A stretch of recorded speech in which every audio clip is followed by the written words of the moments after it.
गांधी जी के 3 बंदर थे। गांधी जी ने तो उनको उपदेश दिया था, बुरा मत देखो, बुरा मत सुनो और बुरा मत बोलो। लेकिन आज इंडी गठबंधन के 3 और बंदर आ गए। ये 3 बंदर पप्पू, टप्पू और अप्पू के नाम पर इन पेशेवर माफियाओं को उपचार हम लोगों ने निकाला है। उत्तर प्रदेश में इनकी छाती में बुलडोजर चला करके, जहां हुए शहीद मुखर्जी वह कश्मीर हमारा है। ये कश्मीर को विवादित किसने किया? ये कांग्रेस ने किया। ये कांग्रेस ने किया है। और आज कश्मीर को आतंकवाद और उग्रवाद के दंश से मुक्त कराने का काम किया है मोदी जी ने और गृह मंत्री अमित शाह जी ने। आज मैं प्रातःकाल एक अखबार पढ़ रहा था और अखबार पढ़ते पढ़ते मेरी नजर एक समाचार पे पड़ी।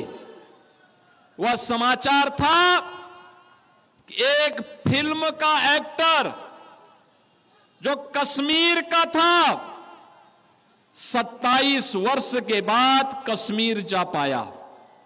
कौन वे लोग थे जो कश्मीरी हिंदुओं को विस्थापित कर दिए थे? ऐसी कौन सी नौबत आई थी कि कश्मीर घाटी हिंदू विहीन हो गई? ये कांग्रेस का पाप था। धारा 370 जो कश्मीर में लागू कर दिया गया था कि कश्मीर में बिहार का व्यक्ति नहीं जाके बस सकता, मिथिला का व्यक्ति नहीं बस सकता। ये कांग्रेस ने पाप किया था। परिणाम क्या था? पाकिस्तानी वहां बस रहे थे और शेष हिंदुस्तानियों को कश्मीर खाली करने के लिए कहा जा रहा था। मोदी जी आए, धारा 370 समाप्त हुई। आज कश्मीर में मिथिला का व्यक्ति भी और बिहार का व्यक्ति भी समान रूप से जाकर के बस सकता है। यह अधिकार मोदी जी ने दिया है।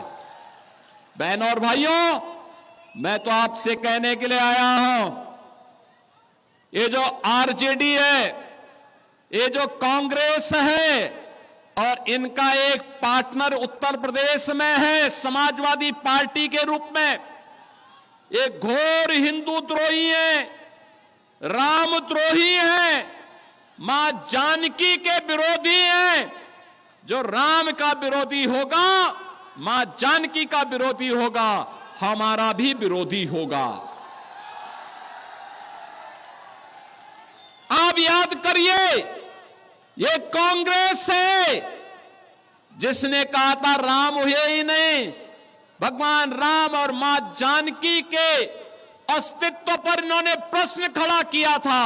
ये परम पिता परमेश्वर की साक्षात प्रतिमूर्ति है राम और जानकी।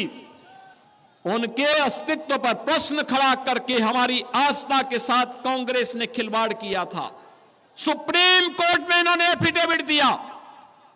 बहनों और भाइयों, एक और इनके द्वारा सुप्रीम कोर्ट में दिया गया एफिडेविट और दूसरी तरफ अयोध्या में राम मंदिर के रथ को रोकने का काम किया, करने का पाप किया था आरजेडी ने।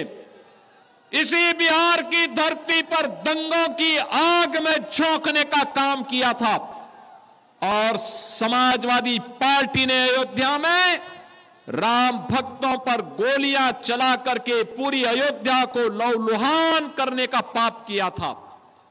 बहनों और भाइयों, आपने गांधी जी के 3 बंदरों के बारे में सुना होगा।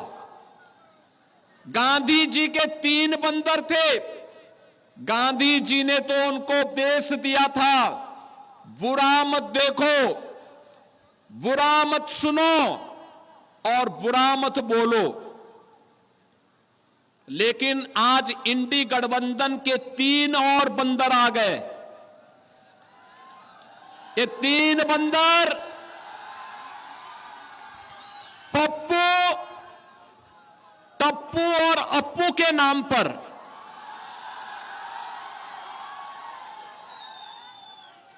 पप्पू, टप्पू और अप्पू के नाम पर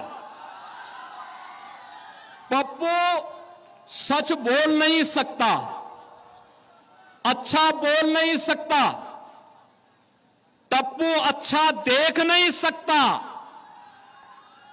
और अप्पू सच सुन नहीं सकता। इन लोगों को एनडीए सरकार के द्वारा किए गए विकास दिखाई नहीं दे रहे, उसकी खुशबू इनको सुनाई नहीं दे रहा है, दिखाई नहीं दे रहा है। ये उसके बारे में बोल नहीं सकते, सुन नहीं सकते, देख नहीं सकते और इसीलिए तो दुष्प्रचार कर रहे हैं। आपने देखा होगा कांग्रेस के नेता राहुल जी जब भी कहीं जाते हैं भारत के खिलाफ बोलते हैं, भारत के खिलाफ बोलते हैं, भारत को अपमानित करते हैं, विदेशी आक्रांताओं को महिमा मंडित करते हैं। और ये सभी, ये जो तीन इंडी गठबंधन के तीन बंदरों की जोड़ी है, बहनों और भाइयों, ये तीन बंदरों की जोड़ी ये बिहार में खानदानी माफियाज को गले लगा करके अपना शागिर्द बना करके बिहार की सुरक्षा में सेंध लगाने का काम कर रहे हैं। बिहार की सुरक्षा, घुसपैठियों को बिहार की धरती में घुसा करके बिहार की सुरक्षा में सेंध लगाना। क्या हुआ था आरजेडी की सरकार के समय, क्या हुआ था आरजेडी की सरकार के समय? बहनों और भाइयों, आरजेडी की सरकार के समय में यहां पर बिहार के अंदर 70 से अधिक नरसंहार की घटनाएं हुई थी, 76 से अधिक नरसंहार की घटनाएं। इन्होंने जातीय संगठन खड़े किए थे, बिहार में जाति को जाति से लड़ाते थे, पर्व और त्योहार नहीं होने देते थे, बेटी असुरक्षित, व्यापारी असुरक्षित, नौजवान के जीवन के साथ खिलवाड़, कट्टा बंदूक लेकर के बिहार की पूरी व्यवस्था को इन्होंने धूमिल करने का काम किया था। बहनों और भाइयों, ये वही लोग हैं जो आपको तो जाति के नाम पर बांटते हैं, घुसपैठियों को आमंत्रित करते हैं, आपकी आस्था के साथ खिलवाड़ करते हैं और फिर राष्ट्रीय सुरक्षा पर सेंध लगवाने का काम करते हैं। हमें घुसपैठ नहीं होने देनी है, घुसपैठियों को नहीं आने देना है। जैसे कश्मीर में धारा 370 को समाप्त करके कश्मीर में पाकिस्तानी तत्वों को मार मार करके खदेड़ करके बाहर किया गया है, ऐसे ही हम अपने सीमावर्ती क्षेत्रों में घुसपैठियों को निकाल निकाल करके बाहर करके और जो भी आपराधिक गतिविधियों में लिप्त होगा उसकी संपत्ति को जब्त करवा करके गरीबों में बंटवाने का काम भी करने का काम एनडीए की सरकार करेगी। बहनों और भाइयों, मैं तो आपसे ही कहने के लिए आया हूं, यही अंतर है आरजेडी और कांग्रेस में और एनडीए में। एनडीए सुशासन की बात करती है और करके दिखाती है, एनडीए विकास का कार्य करती है, एनडीए विरासत का सम्मान करती है, एनडीए बहन बेटियों की सुरक्षा, नौजवान के लिए रोजगार, किसान के लिए सम्मान निधि, श्रमिकों के सम्मान का कार्य और उनके स्किल डेवलपमेंट का कार्य करती है। तो आरजेडी और कांग्रेस के लोग अपहरण को उद्योग बनाते हैं, पेशेवर माफिया को अपना शागिर्द बनाते हैं और इसीलिए तो इन पेशेवर माफियाओं को उपचार हम लोगों ने निकाला है उत्तर प्रदेश में इनकी छाती में बुलडोजर चला करके।